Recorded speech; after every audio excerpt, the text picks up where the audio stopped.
read or write when we're babies or toddlers or children. And so all we can do is observe our environment and then make those emotional connections and come up with a belief to live by.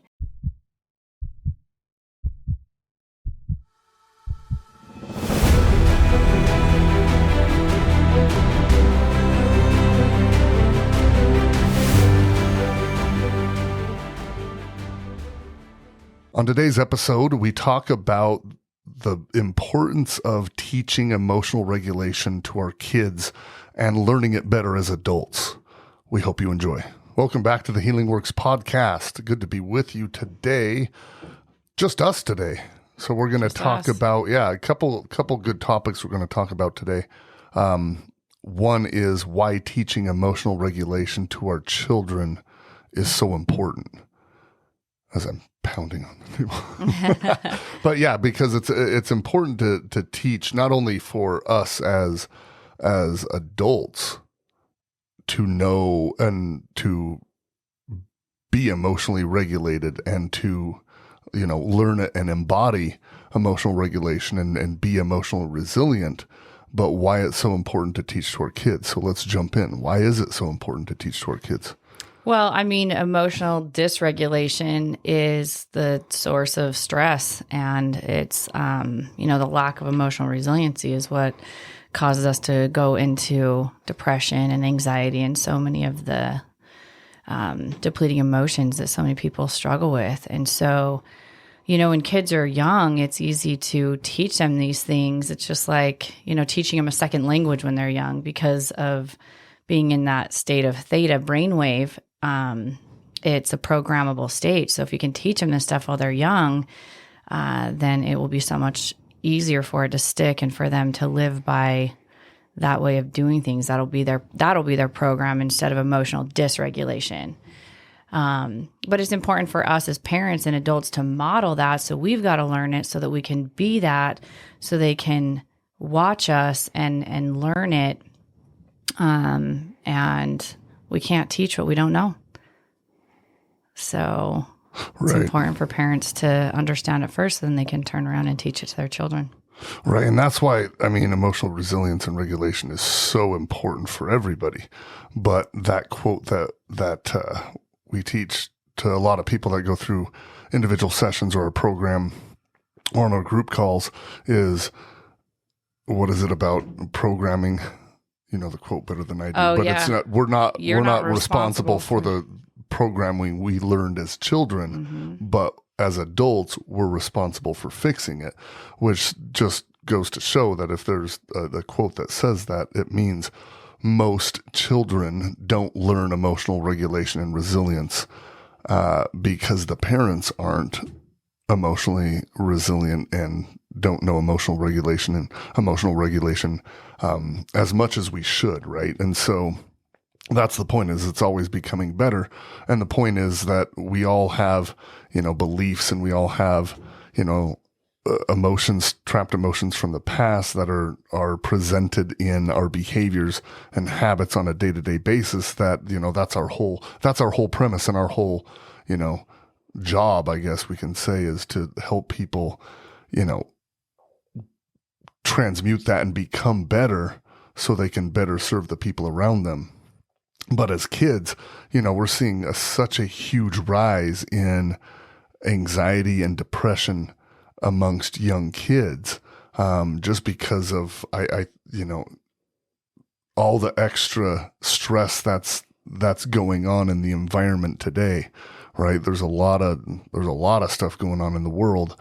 But then even in classrooms, and then you got, cell phones at younger ages, you got, social media, you have all these tools that can be used for good, but, cause these major dopamine rushes, in these young kids. And they get so accustomed to this extra dopamine that we got to teach them how to properly regulate so that this dopamine isn't just a constant and it doesn't become such an addiction of, the screen times and things like that. Right. Yeah. And back to the parents modeling it, there's a a reel or a meme or something that I saw the other day that was talking about, when kids are criticized or treated poorly, they don't hate you. They learn to hate themselves. So they take it personally because the way that we're created, we are innately, connected to our parents and look to that. Our caretakers is how to be. Like, are we safe? And based on how they handle things, we're modeling, they're modeling that behavior. So we're learning and picking that up. And remember, until, you're 7 years old and you're still in that state of the theta brainwave pattern, you are observing your environment and learning the programs that you're going to live by for the rest of your life, unless you know how to change them. But if you're observing your environment and you watch your parents have a total meltdown with stress or, react or blame you for things that go wrong, you learn to take that personally and you learn to think that that's your fault and, internalize that instead of being able to be objective and work through those things. So, that's something that I was like, oh man, that's a rough one. Kids don't learn to hate you. They learn to hate themselves. And you can see the evidence of that, kids and adults. So. And that's on display a lot with, people that, not only work with, but people in all around. You can tell people's lack of self-esteem, right? You can tell people's lack of self-worth. And that's why it's so important. And, the more there's a higher and amplified emotional reaction to a kid, the more that high trauma emotion is installed as a belief, and such a dangerous belief, right? Because they feel like they can't do anything right. And then they always tiptoe and walk on eggshells, and they resist really becoming their authentic self as they're learning. And, because that's why they say kids absorb things like a sponge, literally, because, like you said, 0 to age 7, third trimester in the womb to age 7, their brainwave is in a state of theta. Like you said, that's that programmable state. So they don't learn by cognitive thought. They learn by the way people make them feel. And so as you go on, and as they develop, their brainwave gets into, the higher states, into alpha and the creation phase and things like that. And as they grow into adolescence, but it's so important to make sure that when we're around our kids that, and everyone, does the best they can, but it's so inherently important to not fly off the handle, not go into complete meltdown over something that may not be very significant, right? Yeah, because again, they're observing their environment, and so and we were created this way, so it's by design. But so there's nothing wrong with the way that our programs are set. Right. It's just that as they've studied this, they realize how so much of that program is negative and self-limiting and self-sabotaging. Because again, we're observing our environment and we're making connections at a rapid pace. We can't read or write when we're babies or toddlers or children. And so all we can do is observe our environment and then make those emotional connections and come up with a belief to live by. It kind of becomes a law for you. Like, for instance, I was just working on a teenager that, one of my clients that he's a teenager and he really has a hard time receiving his mom's love. And for whatever reason, when he was younger, and it's also a little bit generational too, of my love is always rejected. And so if maybe as a child he tried to express love and it wasn't received the way he'd hoped, and there was the emotion of rejection or insecurity that he experienced, then that program can be set that like when I express love, it's rejected. So now I have to act in a way that gets your attention. And then, you're going through the teenage years going, why I'm doing all these things to show you how much I love you. But there's a disconnect there. He's not receiving it and he's behaving in a way that is acting out the belief. So everything he's doing is, you know, a result of that. And so as we model the behavior of emotional regulation, we're teaching our children how to be objective in their environment rather than reactive and taking things personally. Now I'm hot.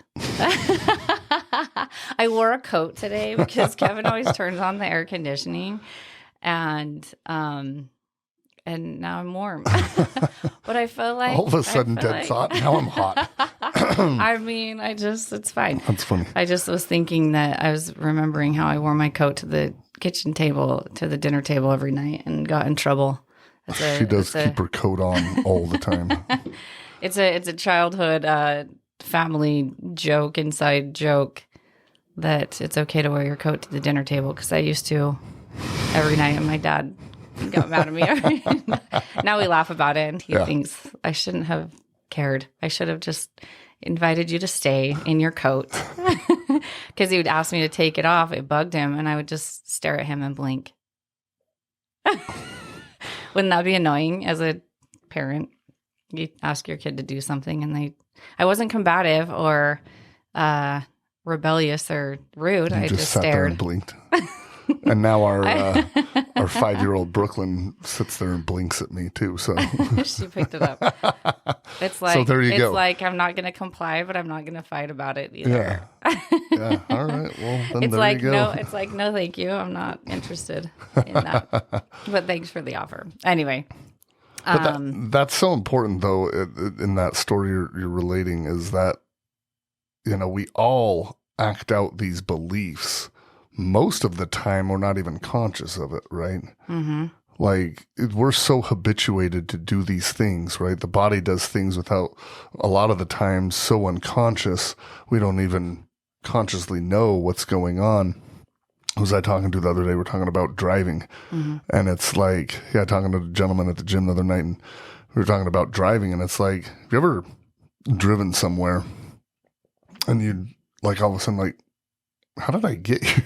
Yep. Right? Autopilot. Yeah, autopilot, because the body knows so instinctively. Like I was telling him, you could probably drive home from the gym to your house with your eyes closed because you've done it so many times, you know, hundreds of times, that it's an ingrained habit. I'm not saying do that, and I'm not saying there's really studies that back that, but I'm saying we get so used to, you know, being habituated to do things so often in a certain way.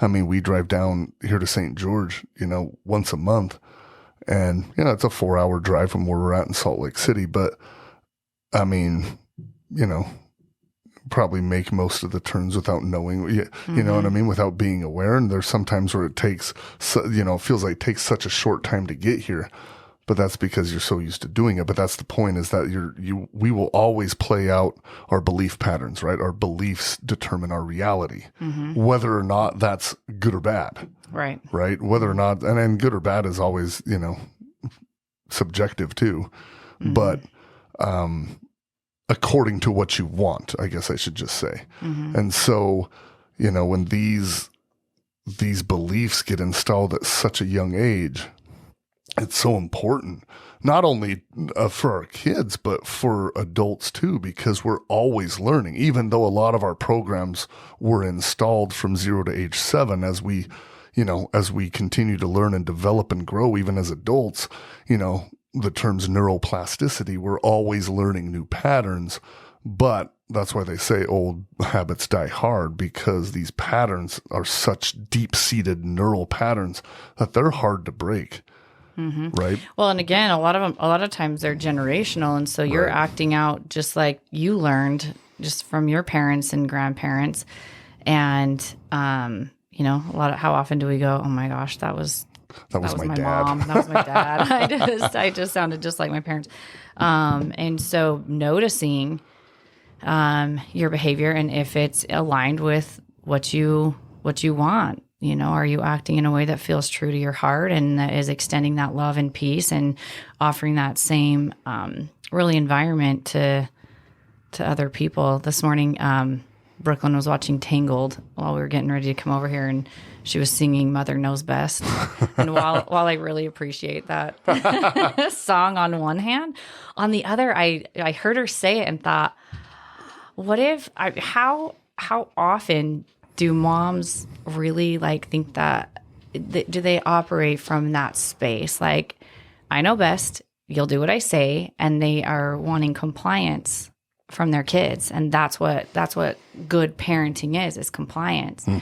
And I told Brooklyn, I was singing Brooklyn Knows Best, and just, to reinforce her ability to figure things out, and she kind of looked at me and I said, well, you have the ability to understand the world around you and make a decision. And what if I'm not there? What if you really think Mother knows best, and then I'm not there to help you make a decision and you don't know how to choose?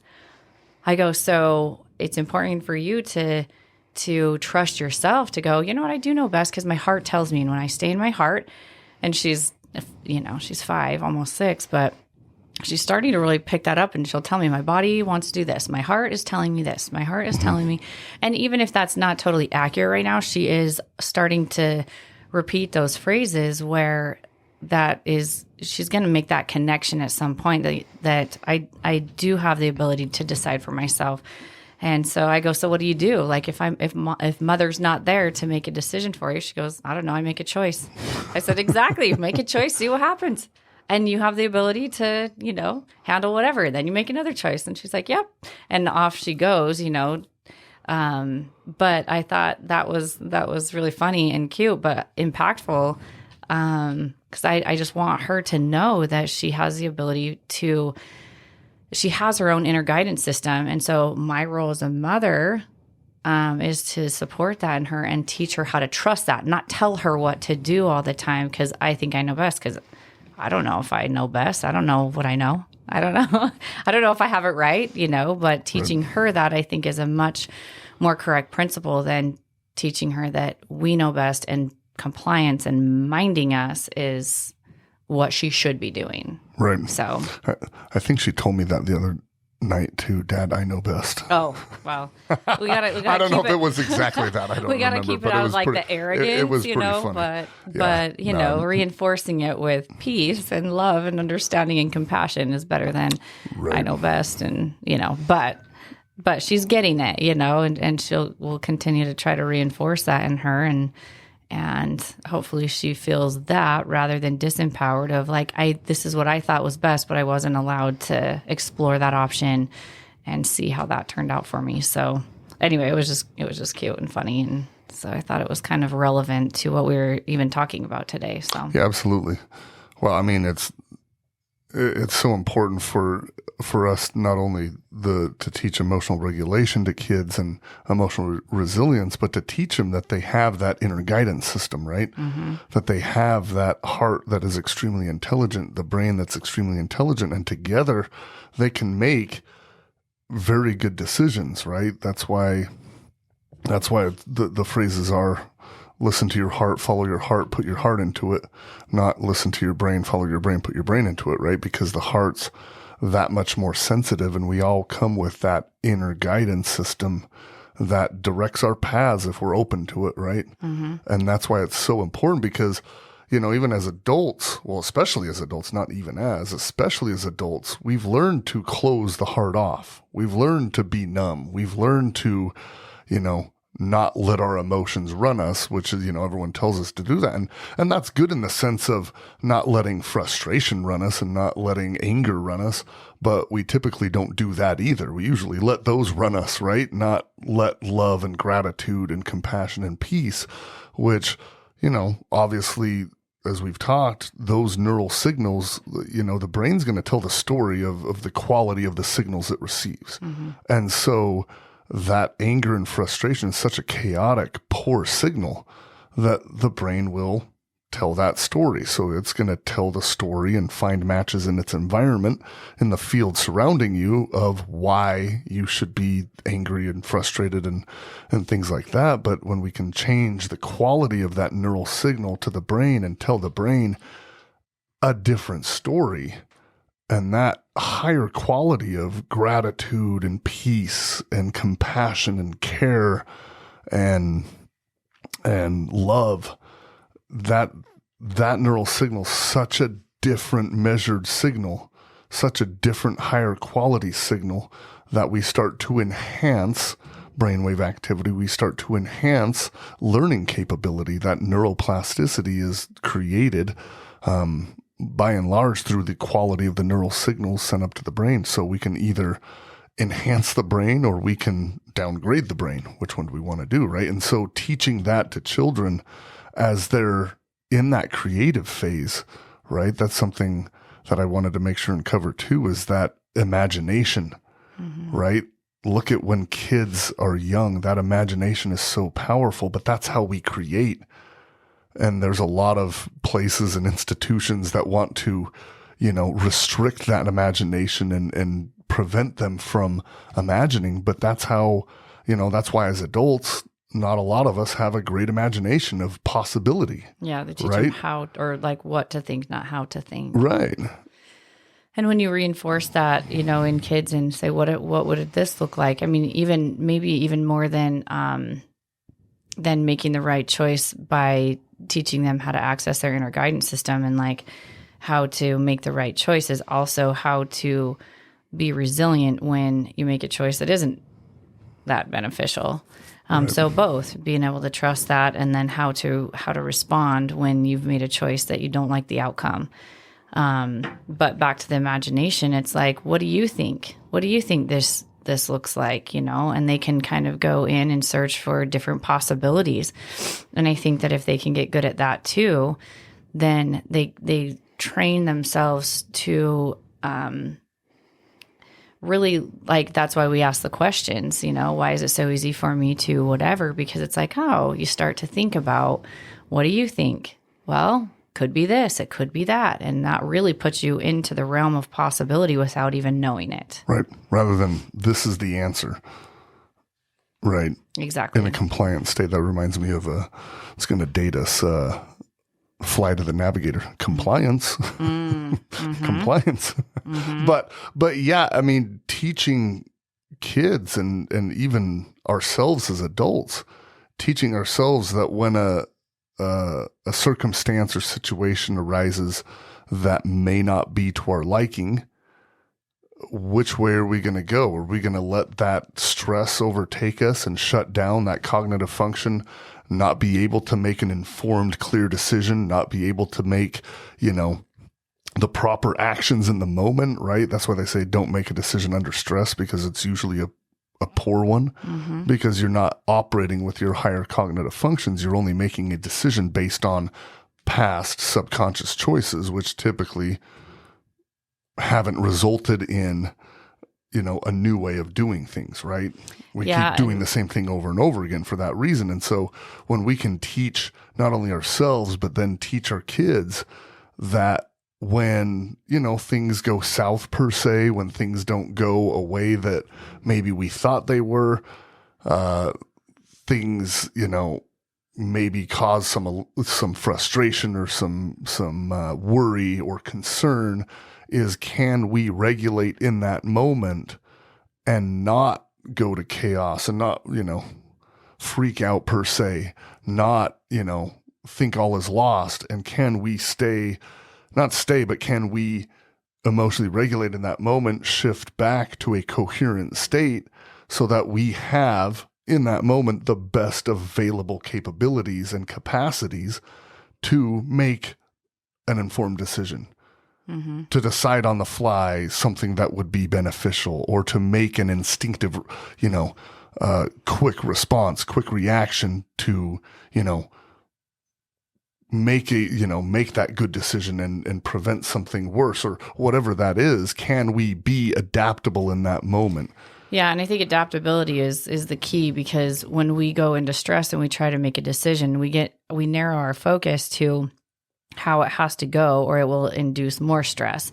So then we get attached to a process or an outcome, and then when it doesn't go that way, we aren't able to adjust and adapt. And it's that maladaptive stress disorder that keeps us in emotional dysregulation. So then it just induces more stress when you stay in that realm of possibility. It's like, well, when something doesn't go as planned, you're not attached to a process or an outcome. So it's like, well, that was one possibility, not the one I would have chosen, but it went this way. So where do we go from here? And you're able to have, the energy and the capability to shift and head down a different path instead of being so attached to an outcome that didn't go that way. It's like heading for that tree when you're skiing. Don't hit that tree, don't hit that tree, don't hit that tree. And you're headed right for it. Well, we've conditioned ourselves to not only when things don't go right, it's almost that we want to prove that to ourselves. See, I told you so. Mm-hmm. And then we amplify that frustration or that anger and we sit in it, right? We always have the ability to pause, shift, reset, and make a different decision, make a different choice, mm-hmm. right? And we're always going to be a product of our choices and decisions. So it's, can we, in the moment, pause, shift, reset? Now that's a buildable skill, right? Because we've conditioned ourselves the opposite way. Mm-hmm. We've conditioned ourselves to, when something happens, just let it go. Not everybody, right? But, stress is rampant. And so when we let that frustration, diminish our field, diminish our possibilities, diminish our potentials, then we've been accustomed to kind of letting that play out, right? Mm-hmm. Instead of pause, shift, and reset and making, creating something different. Yep. And like Kevin said, it's a buildable skill. And a lot of us weren't taught that skill when we were younger because our parents didn't have it and they were our teachers. And so, as we learn this stuff as adults, then we can turn around and help our kids, and then their kids can, we can kind of condense the time frame there. They don't have to get into their 40s and 50s and 60s before they can figure out how to emotionally regulate after, they're forced to pay attention to it because they don't feel well or, they are riddled with injury or sickness. And so teaching that younger and younger, then that will start to become the autogenic response instead of stress being the default mode, right? Which is awesome. I mean, that's what we want to do. We want to change that emotional DNA and pass that down, the hope and the peace. So, well, that's what we want is when things happen, because they always will. Doesn't matter how grateful we are. Doesn't matter how loving we are. Doesn't matter how peaceful we are. Are we immune to things, somebody saying something that maybe we don't like or disagree with? Are we immune to, car accidents happening? Are we immune to, things physical death, in our environment loss? Happening? Yeah, no, we're not, right? We're never going to be immune from those things. But there's people, everyone knows two different people in their lives. There's people that when things happen, even though it's like, oh, that's too bad, or, that's kind of, crappy or whatever. They always find the silver lining in it, and it always works out, or we call it, they luck out and something better happens from it. You know what I mean? Like people, you wreck their car and it's like, oh, that sucks. And then it's like, oh, insurance paid that off and gave them this. And it's like, they got this better car and it's like, oh, well, they lucked out. Yeah, they turned their misfortune into, yeah, but we know better. people like that, but we also know people that, just have these things constantly happening and they stay in that state of misery, you know what I mean? And it's like, not saying it's necessarily easy in the moment, but there is a difference, right? We can condition ourselves, and really not condition, but teach ourselves that, even though if something doesn't go right in the moment, can we be looking for the next possibility, mm-hmm. right? Because every time we shift to stress and shift to that depleting emotional state of fear, worry, sadness, we can feel, it's good to feel those and process them so we don't trap them in our energetic field. But how long do we want to stay there? Mm-hmm. And, a gentleman on a video that we've watched several times says, how long do we want to stay there? Well, probably as long as you want a child to stay in sadness or in fear or in pain or worry, right? We never want our kids to stay like that because we know how it feels. Mm-hmm. So how fast can we shift out of that and start looking for new potentials and possibilities, because things always work out better than we ever imagine. But that's why the imagination is so key to, focus on, is what's possible. What could I imagine? What could I create? How could things work out even better? Even though maybe they're not working out to my exact liking or favor right now, how can I teach myself and my kids and those around me that doesn't matter what happens, we keep moving on. We keep stepping forward. We keep, looking for new possibilities. We keep staying in gratitude, because regardless of maybe what we lost, there's still so much more around us to be grateful for. Absolutely. And we get what we focus on. Absolutely. So, we want to invite you guys, anyone that's listening, if there's something that you feel like you're having a hard time regulating your emotions over, or something that maybe your kids are struggling with that just keeps coming up, that you're not sure how to support them through it, reach out, message me. You should be able to access through the show notes or social media or whatever. Message me and I can support you through it and give you some ideas and options, because we want to spread the hope that emotional resilience and regulation is possible for everybody. Nobody needs to stay in stress. Nobody needs to stay in fear and depression and anxiety, because it's just a matter of building that skill on how to know the process out of it. Right. And it's always possible. Absolutely. It always is. So like Altee said, reach out.